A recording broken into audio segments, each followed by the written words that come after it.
Un saludo para todos los salvadoreños y salvadoreñas que viven en los Estados Unidos, Canadá, Australia, Nueva Zelanda, Europa, Norte, Sur, Asia, en cualquier parte del mundo. Y a los y las salvadoreñas que viven en nuestro país. Para todos ellos, un fuerte abrazo. Nos duele mucho la muerte del licenciado Luis Argueta Antillón, rector de la Universidad del Salvador varias veces, dirigente académico, profesor de economía, un luchador del pueblo, un hombre afable, muy tranquilo, muy agradable. Lucho murió estos días de una enfermedad que él venía padeciendo.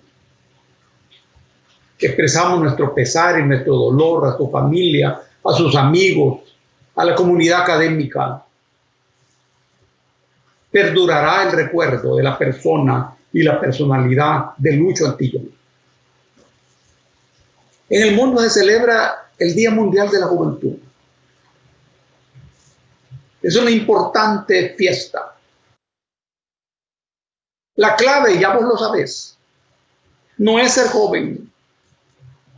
Este es un tema de la biología. La clave es la juventud. Es decir, la manera oxigenada, inteligente, optimista, fresca, con que uno entiende, explica y asimila el mundo. Esta es la juventud.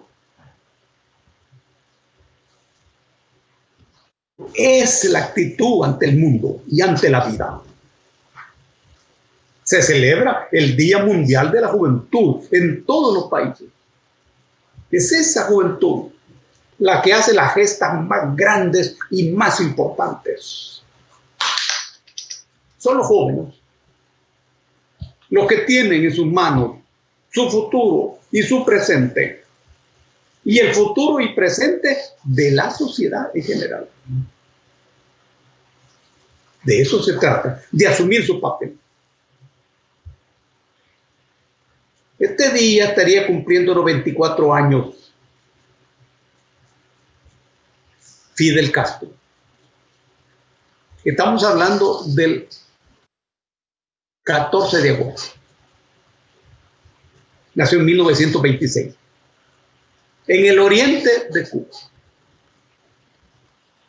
Fidel, el dirigente más alto de la Revolución Cubana. Uno de los dirigentes políticos, intelectuales, culturales más importantes del mundo, cuyo pensamiento y acción configurarán el pensamiento político del mundo durante varias generaciones. Fidel, el alumno de Martín, que sigue los pasos de Maceo y que inspira al pueblo cubano a continuar una ruta de dignidad, de independencia, defendiendo los intereses del pueblo cubano y los intereses del mundo frente al oprobio del imperialismo estadounidense y de cualquier tipo de imperialismo. Saludamos la memoria de Fidel en sus 94 cumpleaños.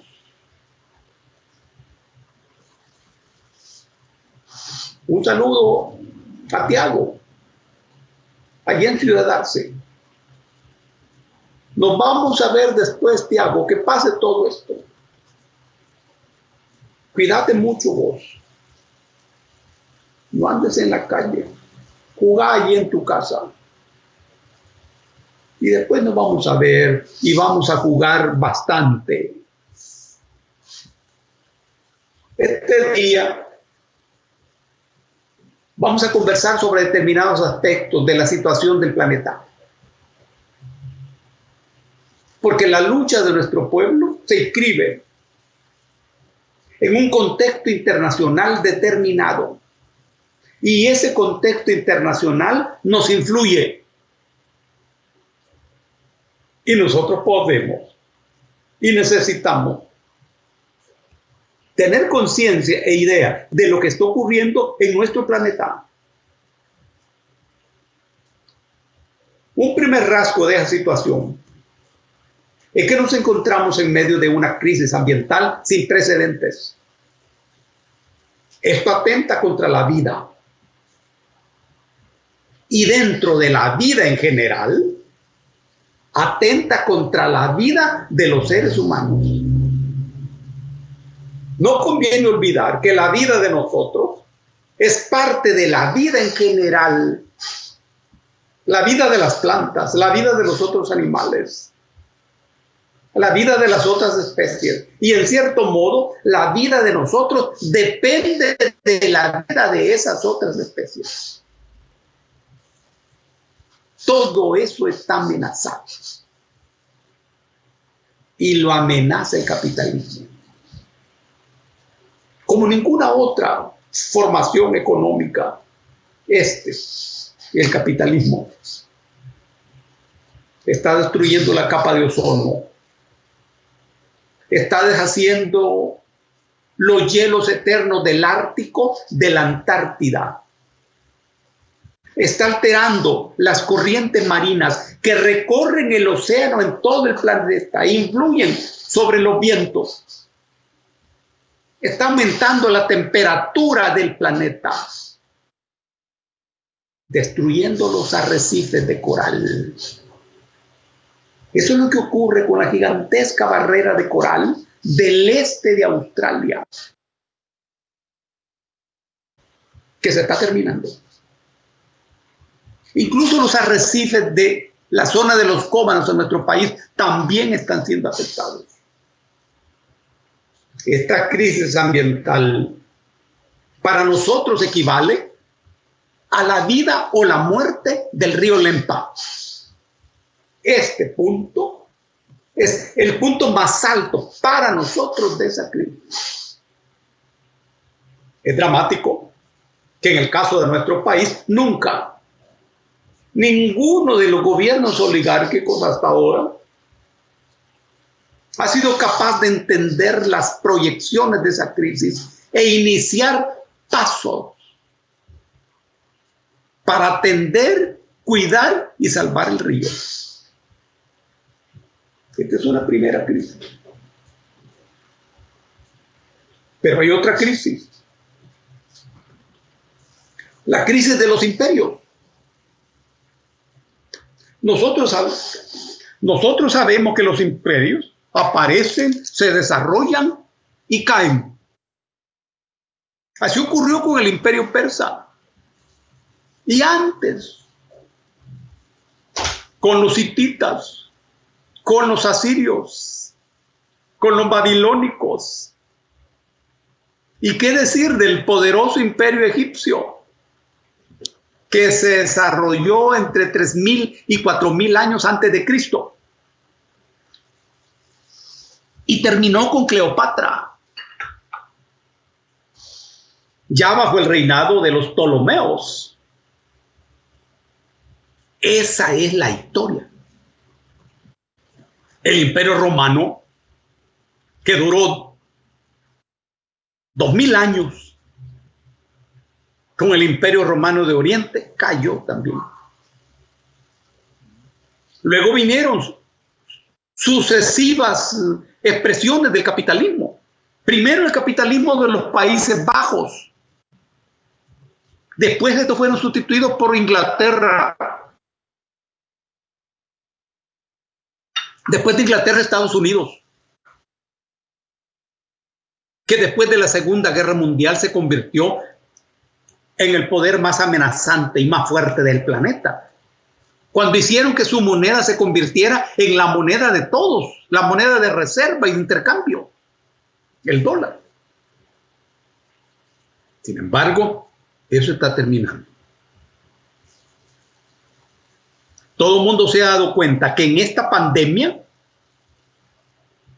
es la ciencia y la tecnología rusa la que ha producido la primera vacuna. Esto es una circunstancia de no poca importancia, Es que si yo soy el imperio dominante, domino científicamente, domino la tecnología y domino la ciencia.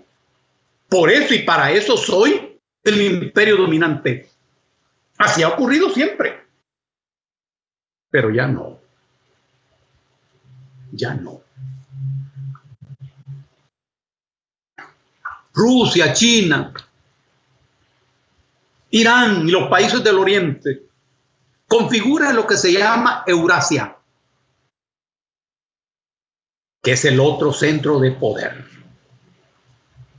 que se está levantando en el mundo. Económicamente tampoco es el imperio estadounidense, es ahora el más poderoso.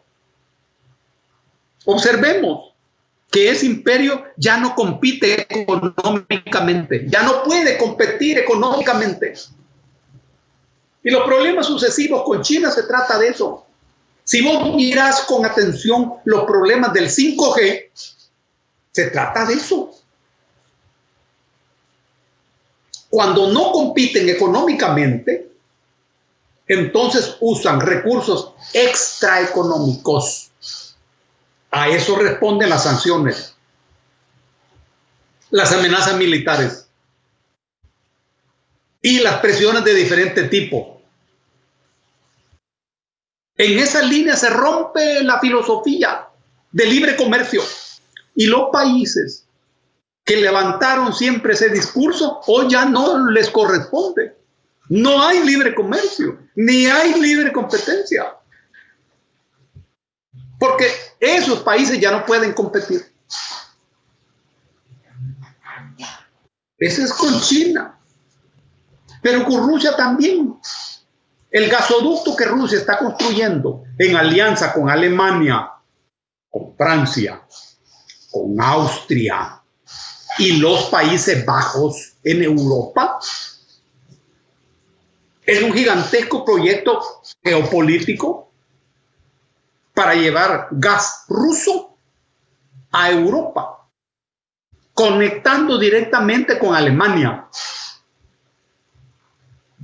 Pero Estados Unidos exige que se le compre a ellos su gas con un precio 70% mayor. Eso no es competitivo. Eso no conviene a la economía de Europa. Sin embargo, hay presiones.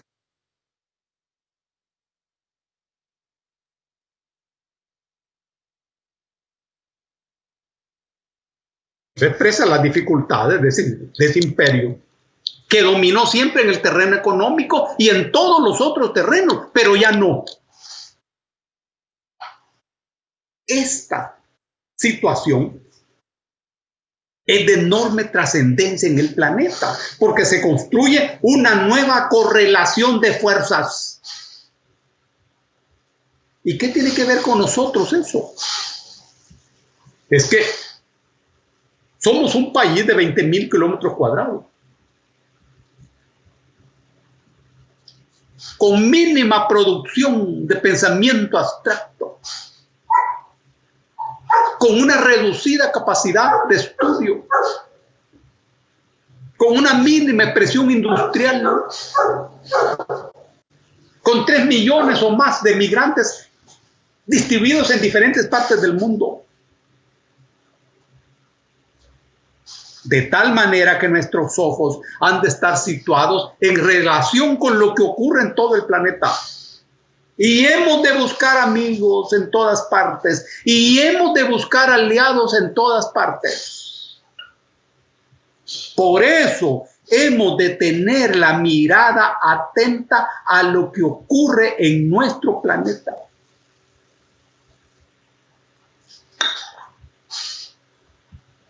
Y lo que ocurre en América Latina. Porque en el escenario de una crisis como la pandemia, encontramos una serie de aspectos que nos han de llamar la atención. El primer aspecto es la crisis y los reacomodos de los centros de poder capitalista. Parece que no podemos decir que el capitalismo se derrumba. No. No. Hay una parte del bloque capitalista que sí está afectado y posiblemente será derrumbado. Pero hay otros que han sabido ganar en esta crisis. Por ejemplo, el capitalismo digital. Ese es un capitalismo que ha tomado posesión de la crisis. Ojo, ¿y esta es una buena noticia para la humanidad? No lo creo. Tenemos pendiente una conversación sobre este tema. ¿Qué significa eso? ¿Qué es ese capitalismo? Este ha salido ganando. Pero también el capitalismo expresado en la banca internacional. Porque este es un momento peligroso donde los países se están endeudando como nunca antes. Eso es lo que ocurre con nuestro país. Lo que la Asamblea está aprobando día a día son préstamos. Y no lo tienen que pagar los diputados que están votando por ellos, ni los ministros que están llevando la propuesta. Lo tienen que pagar nuestros hijos, nuestros nietos y nuestros descendientes. Ese es el tema, ese es el problema. Ese es el problema. Y entonces, si se construye esa dependencia de los centros financieros internacionales, ¿cómo queda la independencia? ¿Cómo quedan nuestros países en la posibilidad de adoptar una política independiente? Es cierto que en el marco de esta crisis, el imperio estadounidense es el más atrasado, el más primitivo, en donde el Estado no protege a sus poblaciones, donde el pueblo está abandonado a su suerte. Eso es cierto. Pero nuestros estados, los estados del continente, tienen diferentes niveles. Mira lo que ocurre en Brasil, en Ecuador, en Perú. El abandono en que se encuentra la gente. Es decir, en esta crisis, que es planetaria, y en lo que tiene que ver con América Latina, hay bloques del capitalismo que están saliendo ganando. Y la deuda que se está cosechando será pagada a altos costos en términos de futuro para nuestro pueblo. Es una muy buena noticia que en esta situación de crisis se empiecen a anunciar las vacunas, las primeras vacunas. Y es mejor noticia cuando aparece la producción de la vacuna rusa y la noticia que en América Latina, México y Argentina producirán una vacuna y las empresas involucradas en eso no van a tener ganancia hasta que se supere la pandemia. Esta es una muy buena noticia. Ahora bien, para nosotros, El Salvador, necesitamos hacer una evaluación política de lo que ha significado la pandemia, del desempeño del gobierno, del desempeño del pueblo, del desempeño de las organizaciones populares y del desempeño de las organizaciones empresariales. Eso lo vamos a hacer antes que la pandemia se supere. Preparémonos, sin embargo, para las luchas que vienen y para la confrontación que viene, cuando seremos más pobres y cuando los ricos serán más ricos. Esto quiere decir que la confrontación será más feroz, porque jamás los de abajo han encontrado humanidad en los de arriba. Nunca. Nunca.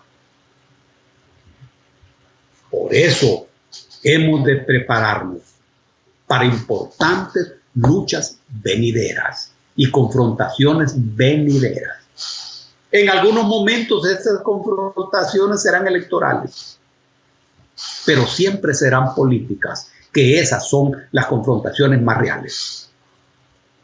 Un abrazo para todos y para todas.